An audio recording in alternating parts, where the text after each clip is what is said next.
New Year's resolutions are one of those things that people either love or they hate. Half the world say there's no difference between the 31st of December and the 1st of January, that if you want to change something, you can start any day of the year. The other half need a clear line in the sand, a moment that feels symbolic, a pause, a reset, a chance to look back, draw a breath and decide what matters going forward. Honestly, I think both sides are right. You don't need a calendar date to change your life, but there's something about the turn of the year that forces reflection. And I don't know about you, but 2025 was a brutal year for a lot of people in hospitality. For me personally, and for many of the leaders that I speak to, it was a year that took more than expected. More energy, more focused, more emotional load. So as we step into 2026, I want to use that new year energy not to sell you motivation or force optimism, but to talk about something much more useful. 5 New Year resolutions that aren't about becoming a better person. They're about protecting yourself as a leader under load. Because the real risk for most hospitality leaders isn't failure, it's letting success quietly cost them who they are. Welcome to the Lead Well channel, where we explore the inner world of leadership, well-being, and what it means to build a business that doesn't break you. Hi, my name's Trevor. I run a multi-award-winning hospitality business, and I didn't come into the industry through the traditional route. I built my business from the ground up, learning in real time while holding staff livelihoods, finances, systems, customers, reputation, and growth all at once.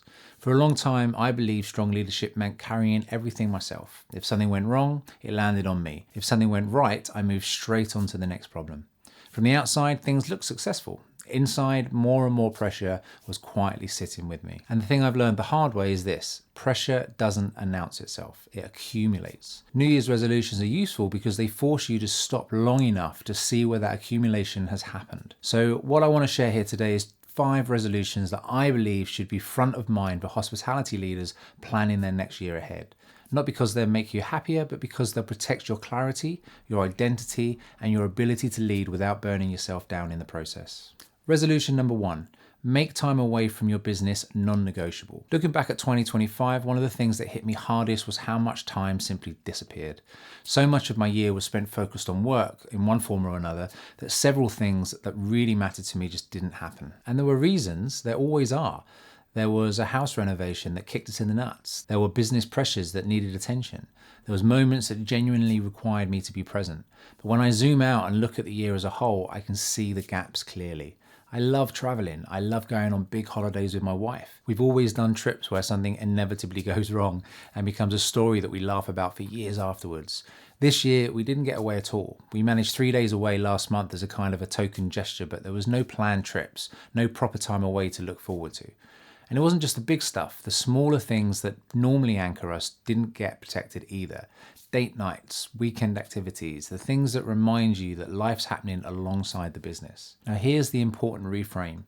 This isn't about self-care, it's about distance. When leaders don't create distance from their business, pressure doesn't get a chance to disperse. Perspective narrows, identity tightens, everything starts to feel urgent and personal. Time away isn't a reward for coping well, it's a requirement for clear leadership. If you want one New Year resolution to protect your decision quality in 2026, it's this: make time away from the business non-negotiable, not aspirational. Resolution number 2, create boundaries that contain pressure. If the first resolution is about distance, the second is about containment.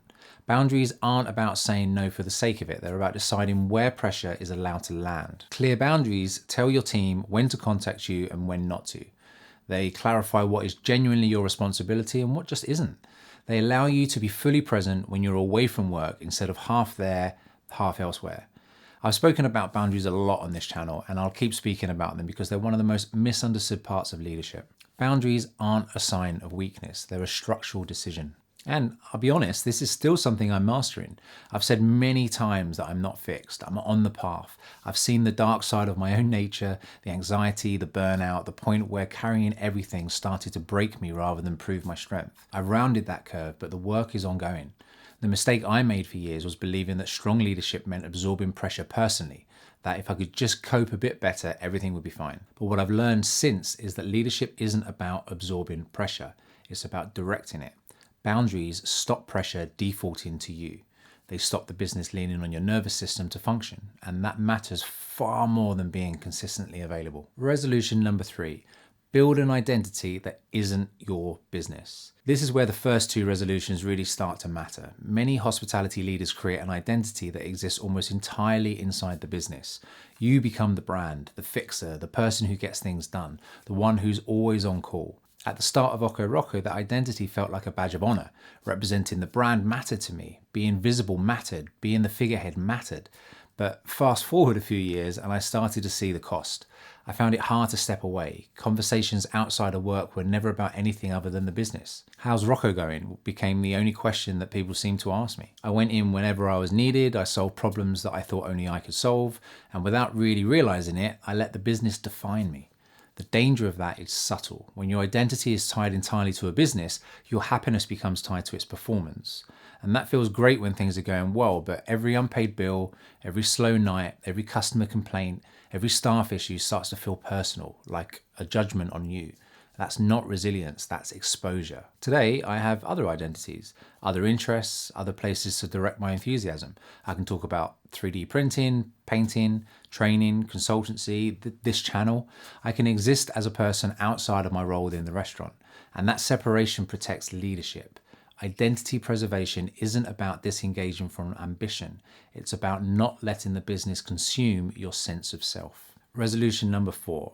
Learn to register and celebrate the wins. Hospitality leadership is a constant cycle of fixing problems and then moving on. There's always something else that needs attention, and because the buck stops with you, you end up doing a lot of things that you don't want to do just to keep the momentum going. And that creates a strange distortion. Wins happen, but they barely register. I remember the first time we made it onto the UK top 50 cocktail bar list. I was told that we'd made it to the list and that the awards were coming up, and I didn't even let it land. I didn't go to the awards, I sent a couple of team members instead. And it wasn't until much later that I allowed myself to properly understand what that achievement meant. The team had an incredible time celebrating alongside some of the best bars in the country. We went on to make this list for 2 more years in a row, and I made sure I showed up and celebrated properly, but I still look back at that first year as a lesson. If you don't pause to register wins, your nervous system only ever receives bad news. Celebration isn't about ego, it's about updating reality. When leaders only process problems, pressure feels endless. When wins are acknowledged, perspective returns. And this applies personally as well. 2025 was tough for my wife and me, but when I step back, I can see far more positives than negatives. If we hadn't consciously acknowledged those moments, the hard parts would have drowned everything else out. And finally, resolution number 5. Treat health as pressure regulation, not lifestyle optimization. I want to be very clear here. This isn't about becoming some perfect version of yourself. Hospitality makes routines difficult. The late nights, the alcohol everywhere, eating standing up, poor sleep, these things accumulate quietly and they erode your ability to cope under pressure.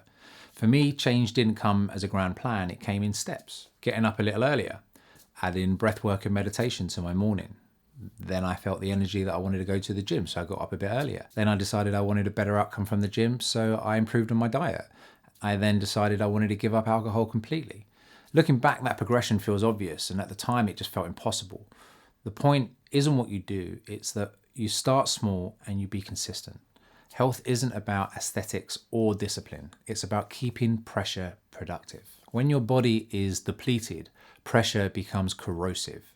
Decision quality drops, emotional regulation weakens, leadership suffers.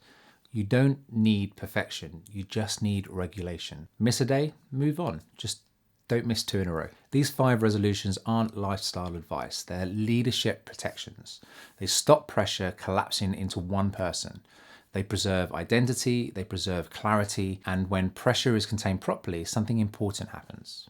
Performance stabilizes, decision quality improves, culture steadies, and sustainability becomes possible. That's what my Lead Well framework is built around, not removing pressure, but directing it so it doesn't quietly cost you who you are. If you enjoyed this video, feel free to give it a like and a subscribe.